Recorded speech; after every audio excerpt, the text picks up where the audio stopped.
Olá, velejantes! Bem-vindos a mais um vídeo da programação do Darktubro, o mês onde todo dia é Halloween aqui no Velejando por Livros. E hoje a gente vai falar do livro que foi a nossa leitura coletiva de outubro do Clube das Otárias, da qual eu fui a curadora, né? Eu que escolhi esse livro. O Drácula de Bram Stoker, que dispensa qualquer apresentação. Então a gente vai falar um pouquinho sobre essa história, vou contar como foi fazer essa leitura. E apesar de ser um livro que foi publicado em 1897, eu não vou dar nenhum spoiler relevante aqui, tá? Só vou falar da premissa, do que eu achei como sempre. Mas, se você já leu ou quer ver um vídeo aí com spoilers, a gente vai fazer uma live sábado agora, dia 23 às 19 horas, que vai ser a live de encerramento da leitura coletiva. Comigo estarão a Carol, do Cantinho da Causte, e a Jéssica, do Dia de Livro, como sempre, né, as demais otárias. E então, sinta-se convidado e sejam todos muito bem-vindos. O Drácula é o vampiro mais mundialmente famoso que nós temos. A história dele, escrita pelo irlandês Bram Stoker, é a nossa principal referência quando falamos em literatura vampírica, mas ele não foi o primeiro. O Drácula foi inspirado em outras obras, né? Antes do Drácula nós tivemos outras obras sobre vampiros, outros escritores falando sobre isso.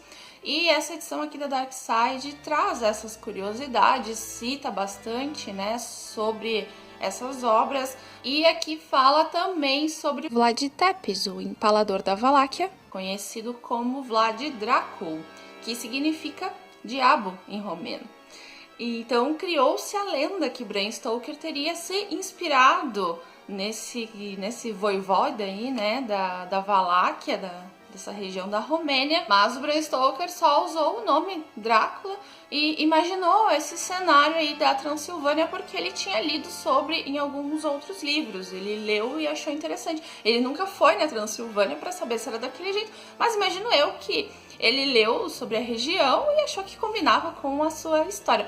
Quem foi lá mesmo na Romênia, na região da Transilvânia, da Valáquia, enfim, foi a Márcia Luiza, a tradutora da Dark Side. Ela fez um trabalho fantástico, foi lá fazer pesquisa, então traz um material extra aqui muito rico que ela escreveu. O prefácio e o pós-fácio, né, são assinados por ela, e ela fez um trabalho muito legal aqui, cheia de curiosidades, inclusive sobre essa questão do Vlad Tepes. Contou pra gente, inclusive, que lá na Valáquia ele é tido até hoje como um herói pela população ali, né, apesar de todas as histórias sobre ele. Então vale muito a pena conferir esse material extra aqui, quem tem a edição do Dark Side, tá? Não pulem o prefácio, não deixem de ler o pós-fácio escrito pela Márcia Luiza, porque além de informação relevante sobre Bram Stoker, sobre a obra, a gente também vai ter essas informações históricas que acrescentam muito na leitura, né, no nosso conhecimento.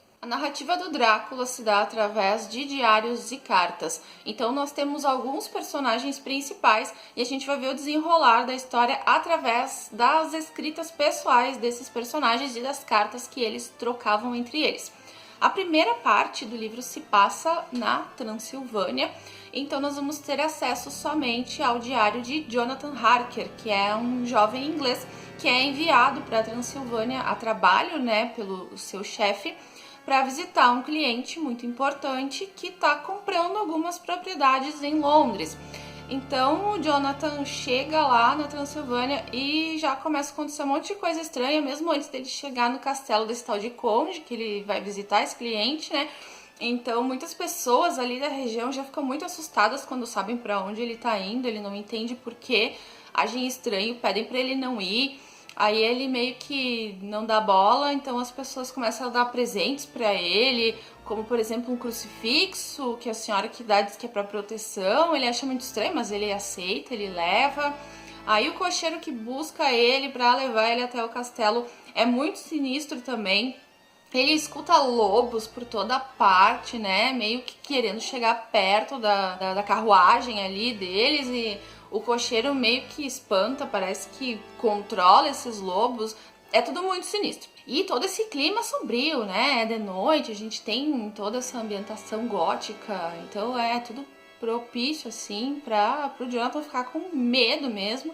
Mas ele chega no castelo e logo ele conhece o seu cliente, o Conde Drácula, que no início é uma pessoa muito agradável, só meio esquisito, né? Então ele descreve o Conde como um senhor muito alto, com cabelos grisalhos, o nariz aquilino e olhos estranhos. Ele é uma pessoa que lhe causa sensações meio estranhas no Jonathan. Ele não é muito agradável, assim, de ficar perto dele. O Jonathan sente alguns arrepios, mas no início o Conde se esforça para ser agradável com o seu hóspede, pergunta muitas coisas sobre Londres, então pede pro Jonathan ficar ali um tempo com ele, ajudando além das questões legais, das compras das propriedades, falando sobre Londres, porque ele tem muito interesse, afinal ele vai ir para lá, né, talvez vá até morar, enfim.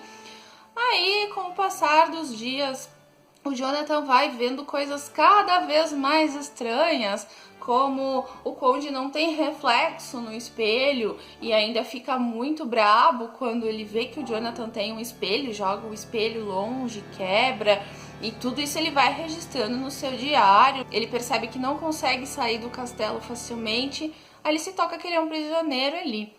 Além do fato de não ter reflexo no espelho, o Conde também nunca é visto comendo pelo Jonathan, né? O Jonathan sempre faz as refeições sozinhos, o Conde sempre fala, já comi, alguma coisa assim. E o Conde só aparece de noite, durante o dia ele sempre diz que tem alguns negócios a tratar e some. Aí o Jonathan fica sozinho. E ele repara que não tem ninguém no castelo, não tem empregados, é tudo o Conde ali que faz, né? Então vai ficando esse clima cada vez mais sinistro. Aí as esquisitices vão ficando cada vez piores. Ele chega a ver o Conde saindo do castelo, escalando as paredes externas. Ele vê que aquilo não é muito natural, né? Porque ele não sai pela porta da frente, porque ele escala. E também aparecem estranhas mulheres na calada da noite falando em morder o pescoço dele. Então ele percebe que ele precisa dar o fora dali, mas ele é um prisioneiro no castelo, tá tudo trancado, então ele vai ter que dar os pulos dele pra fugir desse lugar o mais rápido possível. Depois de alguns capítulos, o livro começa a se passar em Londres e aí nós vamos ter o ponto de vista de outros personagens além do Jonathan. Então nós vamos acompanhar os diários de Mina Murray, que é a noiva do Jonathan, uma moça muito inteligente. Também temos os diários de Lucy, que é a melhor amiga da Mina. E os diários de Dr. Seward, que é um pretendente da Lucy e virou muito amigo dela também, né? Muito amigo da Lucy. E esse Dr. Seward, ele dirige um sanatório, então ele escreve coisas muito peculiares sobre um certo paciente dele, é bem estranho ali. E além desses personagens com ponto de vista, né, que escrevem diários e trocam cartas, nós vamos ter outros dois amigos do Seward e da Lucy, que são o Arthur e o Quincy, também são relevantes apesar de não terem ponto de vista. E mais tardiamente na história, então vai ser inserido o Dr. Van Helsing, que vai vir de Amsterdã para Londres através do chamado de Dr. Seward. Hollywood fez o Dr. Van Helsing ficar muito conhecido, né? Mas a descrição que o Bram Stoker faz do Van Helsing tá mais próxima do personagem do Anthony Hopkins, porque o Van Helsing é um tiozinho. Então, assim, ele é muito legal, muito gente boa, protetor com os amigos, mas é um tiozinho, não vão esperando o Hugh Jackman aqui, que não, vocês vão quebrar a cara, assim como muita gente lá da leitura coletiva. Bom, essa galera toda aí vai ter que lidar com o nosso vilão, o Drácula, e nós temos toda uma atmosfera vitoriana, um clima sombrio, né, todos os elementos de histórias clássicas de vampiro, obviamente. Temos uma passagem muito interessante que conta como que o Drácula chegou em Londres de navio, e é uma passagem bem macabra que a gente vai conhecer através do capitão do navio. Eu acho que é a passagem com mais potencial para dar medo, né, se alguém é mais suscetível a ter medo, porque é uma passagem bem macabra, achei muito bem construída, gostei bastante, assim como gostei de todo o livro, né? A minha personagem favorita é a Mina, porque ela é muito inteligente, ela sempre tem as melhores ideias, curti muito ela.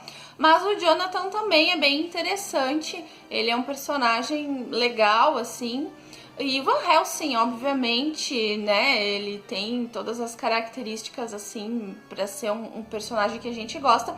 Claro que ele foi concebido, acho, pelo Bram Stoker pra ser, assim, o salvador da pátria. E às vezes ele dá uma de mestre dos magos, né? No início ele sabe coisas e ele não fala claramente. Aí ele some e vai pra Amsterdã, volta. Mas mesmo assim, eu gostei do Van Helsing. Temos alguns personagens, além desses todos que eu já citei, que também não tem muita relevância ali pro livro.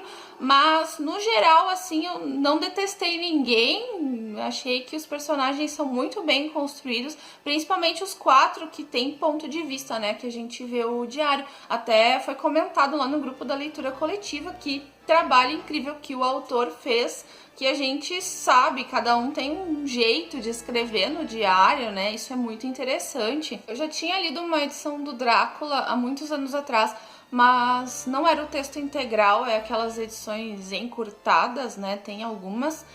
E é muito melhor ler o texto integral, né? Então essa leitura desse livro foi muito melhor pra mim, foi mais proveitosa. Achei um livro super fluido, apesar de ser esse formato de cartas e diários. Eu pensei que eu ia demorar mais pra ler, mas eu li bem rápido até. E a escrita da época, né, final do século XIX, não é um fator limitante também. Então é bem tranquilo de ler. Achei a narrativa bem envolvente. Enfim, é um clássico que agora eu vou considerar uma leitura obrigatória para fãs de terror, para fãs de vampiro, né? Me fez ficar ainda com mais vontade de conhecer os vampiros clássicos que vieram antes dele. Já tô providenciando umas leituras aí. E se vocês acharam que eu não ia fazer o tour pelo livro, pela edição da Dark Side, acharam errado. Bom, essa é a edição, então, da Dark Side. Eles lançaram 2 na época, né, que eles lançaram essa. Tem uma que é amarela, que é sendo bem parecida, assim, com a primeira edição do Drácula, de 1897. Olha os cortes. Que coisa maravilhosa. Cortes dourados. Eu acho que é o meu único livro com corte dourado. Não tenho certeza, mas deve ser. E fitilho vermelho, tem muito detalhe em vermelho dentro que eu achei muito legal. Então vamos fazer um mini tour por ele, vou mostrar o que ele tem aqui de especial nos extras. Eu sempre falo muito da Dark Side, da beleza, né, dos livros, mas nesse caso aqui não é só isso. Aqui o Bram Stoker. Como eu comentei, o material extra tá muito legal. Então aqui a gente tem uma apresentação escrita por um sobrinho neto dele, o Dacre Stoker. Aqui nós vamos ter as introduções da Dark Side, né? Escritas pela Márcia Luiza, como eu falei. Ela teve esse trabalho sensacional de ir na Transilvânia, de ir na Valáquia, né? Foi dar um rolê na Romênia para se preparar para isso, então ficou sensacional essa introdução escrita por ela. Então aqui começa o diário do Jonathan Harker, né? Seria o primeiro capítulo do livro, começa na página 31. E em todos os inícios de capítulo a gente tem esse trabalho bonito aqui, tem alguma ilustração, ele é todo dividido assim, bonitinho, com detalhes em vermelho. É um livro muito bonito, realmente. Tem ilustrações maiores aqui. Às vezes a gente demora um pouco para entender isso, mas normalmente elas têm a ver com a história. Olha. Lobos aparecem muito nessa história. Tanto que até é falado ali nos pós-fácios, na parte que fala de filmes, né, de adaptações do Drácula, que o Nosferatu foi um filme que fizeram baseado no Drácula, só que sem ter os direitos autorais. Inclusive, os nomes dos personagens são outros nomes, né? Não são os nomes aqui do Bram Stoker, mas é a mesma coisa, a história. Inclusive, a viúva do Bram Stoker processou, queria tirar o filme do ar, né? E o Nosferatu, quando saiu aqui no Brasil a primeira vez, parece que na tradução colocaram aqui como lobisomem, alguma coisa assim. E porque tinha essa confusão, né? De que era, que criatura era o quê? Que aqui na história, como em outras histórias também, né? Os vampiros meio que podiam se se transformar em lobo. Aí, então são lobisomens também, né? Enfim. O livro termina aqui oficialmente, né? Nessa nota. E nós temos um conto, que é o Hóspede de Drácula, que se especula se fazia parte do Drácula ou não. Esse prefácio aqui do conto, quem escreveu foi a viúva do Bram, a Florence Stoker. Aí nós temos o conto, ele é bem curtinho, ele tem uma atmosfera bem parecida com o final do Drácula, mas assim como, acho que foi a Márcia Luiza, não sei quem escreveu aqui uma nota, eu acredito que não era para fazer parte do Drácula em si, era só do livro ali, do Jonathan, enfim. Era só algo do mesmo universo, o Drácula verso. E aqui nós temos um material extra, então, né, os pós-fácios da Márcia Luiza. É legal porque durante o livro eles fazem várias notas falando sobre alguns equívocos, né? Por exemplo, alguém que muda a cor de cabelo. Nós temos muitas notinhas aqui de rodapé. Isso é coisa da Dark Side, eu achei bem legal. Então eles ficam especulando, né? Talvez ele fez isso por tal motivo, ou ele realmente se enganou, porque ele teve pouco tempo para revisar a obra. Olha, sobre expressões alemães, que, né, ele também é outra coisa que se fala, porque ele criou o Van Helsing para ser holandês, ele vinha de Amsterdã, mas ele falava às vezes umas coisas em alemão, então pode ser apenas que o Bram Stoker não sabia direito, né, sobre essa cultura. Tem uma parte também que ele se engana e põe ele morando em outra cidade, que eu esqueci qual que é, outra cidade da Europa. E falam isso, né, que não teve muita revisão para esse livro. Aqui a gente tem umas resenhas da época, de alguns jornais, né, enfim, sobre a história. Aqui é uma entrevista também da época do Bram Stoker, bem interessante, é curtinha, mas eu gostei. E transcreve algumas coisas que ele falou. Aí aqui nós temos uma parte que fala da relação do Bram Stoker com alguns outros autores. Também daí tem as fotos do Sir Arthur Conan Doyle, eles correspondem. Oscar Wilde é muito controversa a relação dele com o Oscar Wilde. Começando já pelo início, né? Eles estudaram na mesma escola e os dois cortejavam a mesma mulher, que depois escolheu o Bram, né? Que foi a esposa do Bram. Enfim, aqui nós temos o pós-fácil escrito pela Márcia Luiza, novamente. Aqui ela fala umas coisas muito bem detalhadas, né? Bem interessante. Aqui essa parte não foi escrita por ela, foi escrita por outra pessoa que a gente vai ver no final, porque eu não lembro. Ele fala de todas as adaptações, né? Aí conta aquela história que eu falei ali, ó, Nosferatu, lobisomem, enfim. É bem interessante também. Tem adaptações que eu nem sabia que existiam. Carlos Primati que escreveu essa parte aqui dos filmes, né? Aqui nós temos a biografia consultada, temos o material aqui da Enciclopédia Britânica falando sobre vampiro. É legal que eles fizeram essas manchas de sangue também em algumas partes, né? Que nós temos uma galeria. Foram encontrados muitos manuscritos do Bram Stoker, né? Ele mudando a história, escrevendo sobre os seus personagens, né? Aqui os capítulos, então isso aqui é a letrinha original dele, né? Os garranchos do tio Bram. Então é legal. Isso aqui é bem interessante para quem estuda a fundo. Tem várias notas aqui explicando, né, o que é cada página. Quem quer estudar mesmo a obra do Drácula, quem quer mais a fundo saber sobre o que o Bram Stoker queria dizer exatamente. Então tem esses manuscritos dele aqui no final. Temos umas fotinhos aqui, o Nosferatu. Mais uma vez o Nosferatu. Aqui o Drácula do Bela Lugosi. O Bela Lugosi ele fez primeiro no teatro e depois no filme, né? Foi a primeira adaptação cinematográfica oficial. do Drácula. E nós temos o meu querido Christopher Lee, Saruman, que ele também fez um Drácula. Aliás, a descrição do Drácula do livro me lembrou bastante o Drácula do Christopher Lee. Aí, mais recentemente, o Drácula ficou bonitão, né, em Hollywood. Aqui é o Gary Oldman com a Winona Ryder. É o filme que tem o Anthony Hopkins como Van Helsing. Aqui a gente tem um poeminha do Charles Baudelaire sobre o vampiro.